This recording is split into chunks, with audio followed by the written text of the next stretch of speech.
On souhaite ici résoudre cette équation-là.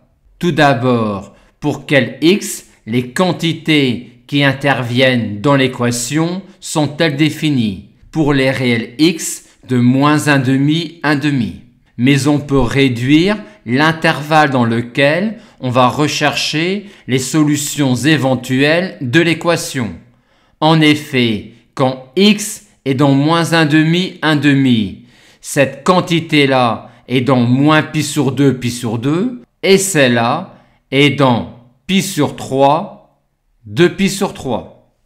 Aussi, si cette quantité-là est dans moins pi sur 2, 0, ouvert en 0, il est clair que x n'est pas solution. Et ceci est le cas quand 2x appartient à moins 1, 0, ouvert en 0. C'est-à-dire quand x appartient à moins 1/2, 0, ouvert en 0. On peut donc limiter l'intervalle de recherche des solutions éventuelles de l'équation à 0, 1/2. Maintenant, cette équation-là s'écrit également f de x égale 0. Or, cette fonction-là étant strictement croissante, cette fonction-là strictement décroissante, donc cette fonction-là strictement croissante, on obtient tout de suite que petit f est strictement croissante sur 0, 1/2 comme somme de deux fonctions strictement croissantes et on a donc tout de suite le tableau de variation de petit f.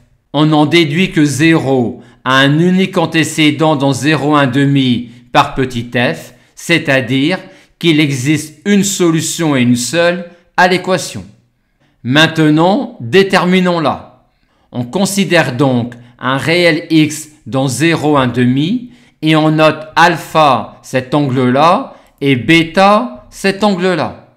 Comme x est dans 0, 1/2, même en étant grossier, on peut dire que alpha et bêta sont dans cette zone-là. Par conséquent, dire alpha égale bêta équivaut à dire que sin alpha égale sin bêta. Bien noter que l'on a pu écrire cette équivalence car on a dit préalablement que alpha et bêta étaient dans 0 pi sur 2 vu que x était dans 0, 1/2. Ce qui nous donne cette équation équivalente-là en x. Et vu que x est positif, cette équation-là est équivalente à celle-là, ce qui nous donne finalement comme unique solution de l'équation x égale 1 sur racine carrée de 5. Bien noter pourquoi on a pu écrire ici une équivalence et bien noter pourquoi également on a pu écrire ici une équivalence.